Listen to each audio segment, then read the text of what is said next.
palavra, então, ao doutor Eduardo Galvão, para agora mostrar, né, a visão dele, né, de um representante de uma instituição que atua também junto ao Congresso Nacional, que é a ABIMAC. Tá bom. Boa tarde a todos. Quero inicialmente agradecer ao professor Helder Rebouças pela oportunidade de estar aqui no ILB, no Senado Federal, para discutir um tema que é tão importante e que é tão oportuno. E, mais do que isso, fazê-lo ao lado de pessoas do mais alto gabarito, que são o professor Murilo Aragão e o professor Luiz Alberto. E eu queria iniciar a minha fala contando uma história de uma dúvida que eu tive logo no início da minha vida profissional.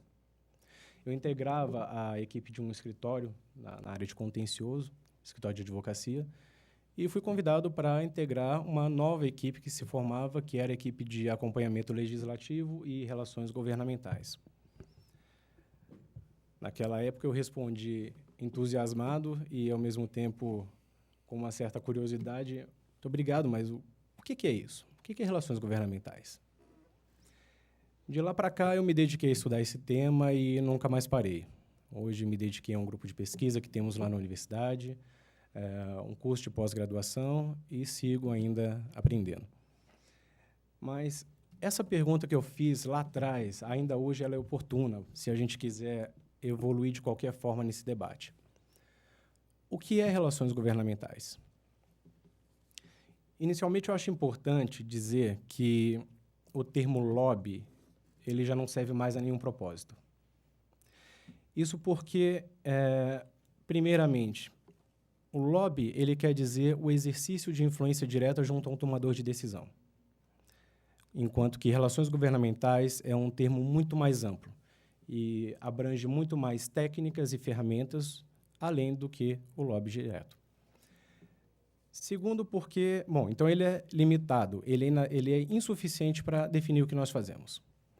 Segundo, porque esse termo ele ficou hoje eivado de todo tipo de pecha e que já não serve mais, não se adequa mais a uma função que é tão essencial ao exercício da democracia. Então, é por isso que, seguindo a tendência internacional, nós, profissionais da área, preferimos abandonar o termo lobby e utilizar o termo relações governamentais para definir o que nós fazemos. Bom, a atividade de relações governamentais ela é extremamente complexa. Não se trata somente de elencar demandas de uma organização ou de um grupo social e submeter esses pleitos ao poder público, dizendo, poder público, administração, eu preciso disso. Não. Nós, profissionais, nós atuamos nas duas pontas do processo.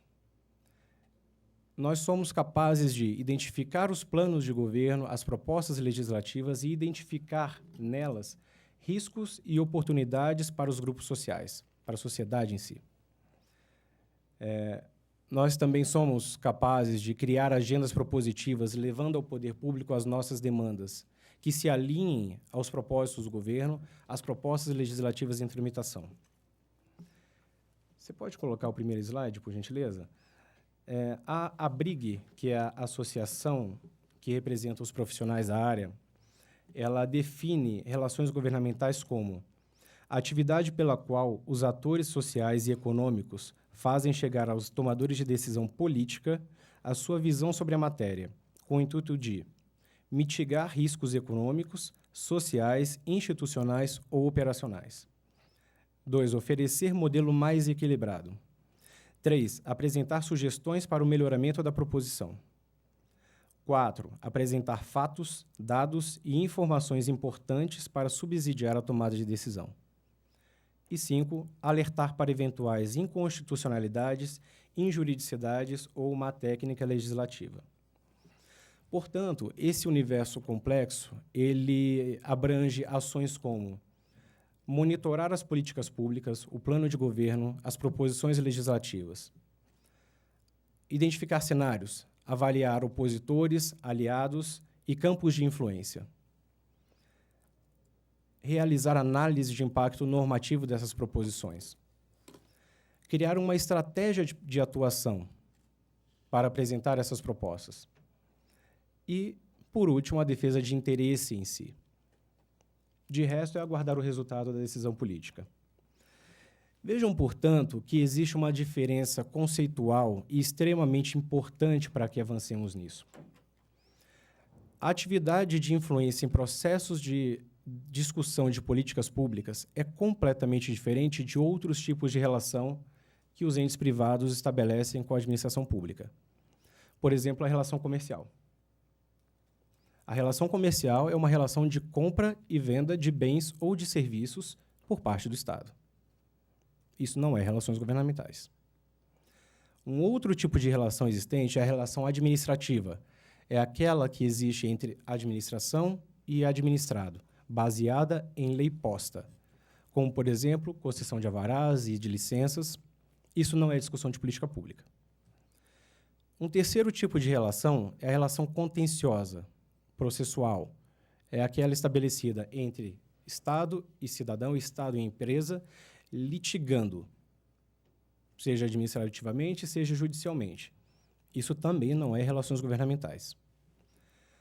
Portanto, vejam que relações governamentais, relações comerciais, relações administrativas e relações contenciosas, elas têm objetos diferentes, naturezas diferentes, propósitos diferentes, elas obedecem a técnicas, ferramentas diferentes e demandam profissionais com especializações completamente diferentes.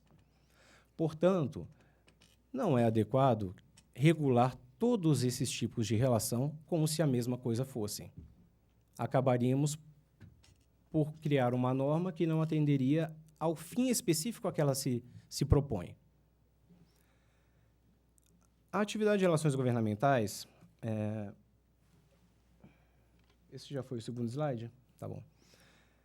A atividade de relações governamentais ela foi responsável, desde que se faz relações governamentais no Brasil, que foi desde 1808, com a abertura dos portos.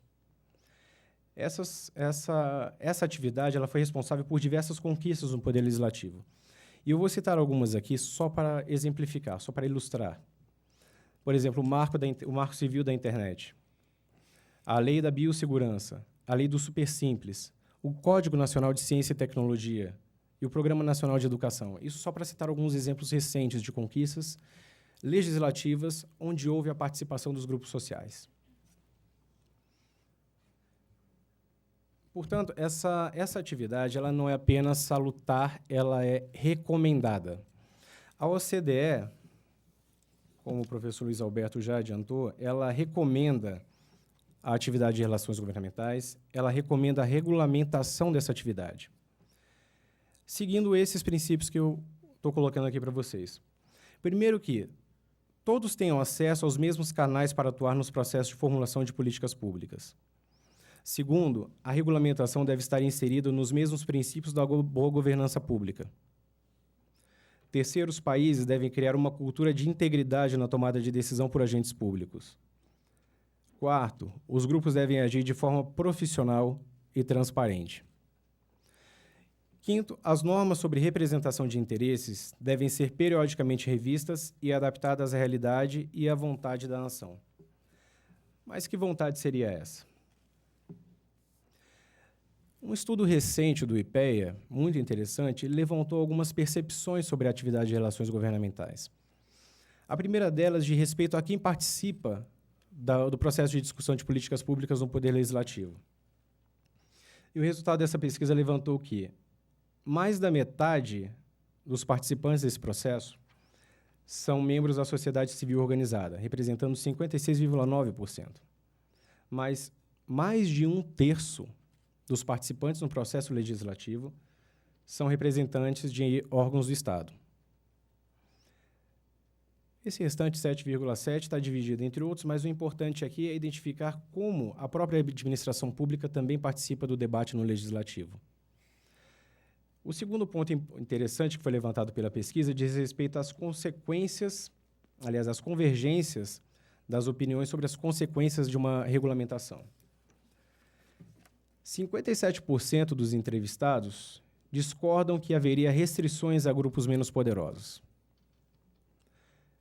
55,4% acreditam no equilíbrio de influência entre grupos. 63% acreditam na diminuição da assimetria de informação entre grupos participantes do processo. 75,4% acreditam que a regulamentação trará aumento da transparência. E quase 65% acreditam que haverá diminuição do risco de corrupção. Portanto, a gente pode identificar aqui o que é que a sociedade espera dessa regulamentação. Acontece que os projetos de lei que hoje tramitam no Congresso, eles têm um foco insuficiente. Os projetos de lei que hoje tramitam no Congresso Nacional, eles focam única e exclusivamente na figura indefinida ainda do lobista. Eles focam no agente privado. Vejam vocês que, para regular os agentes privados, hoje existem as leis de defesa da concorrência e a lei da empresa limpa. Para regular os agentes públicos, nós hoje já temos a lei de conflito de interesse e o Código de Conduta da Alta Administração Pública. Então, vejam que já existem leis regulando essas duas pessoas na relação. O que falta é uma lei regulando a relação em si. E regulando de que forma? Para garantir essas expectativas que a sociedade tem. São expectativas de transparência, de accountability, de acesso. Portanto, a regulamentação que a gente espera, ela deve ter o foco na distinção entre o que é relações governamentais e outros tipos de relação, focando na relação para a discussão de políticas públicas e trazendo essas expectativas que seriam de transparência, de accountability e de acesso, de isonomia no tratamento. Só para terminar a minha fala, professor Helder, existem situações onde, na discussão de política pública, apenas uma parte, uma perspectiva é chamada para discussão. Vejam vocês que em alguns foros de discussão, por exemplo, em políticas de relações trabalhistas, apenas ou empregadores foram chamados ou empregados foram chamados para discutir. Esse tipo de relação ele deve ser isonômico. Todos os vieses, todas as perspectivas e todos os lados devem ter acesso, devem ser ouvidos. E o processo deve ser feito de forma transparente. Com isso, eu queria contribuir e agradecer mais uma vez, professor Helder, pela oportunidade. Muito obrigado, professor Eduardo Galvão, que está dando a visão dele daquele que está do outro lado do balcão nas relações com o setor público.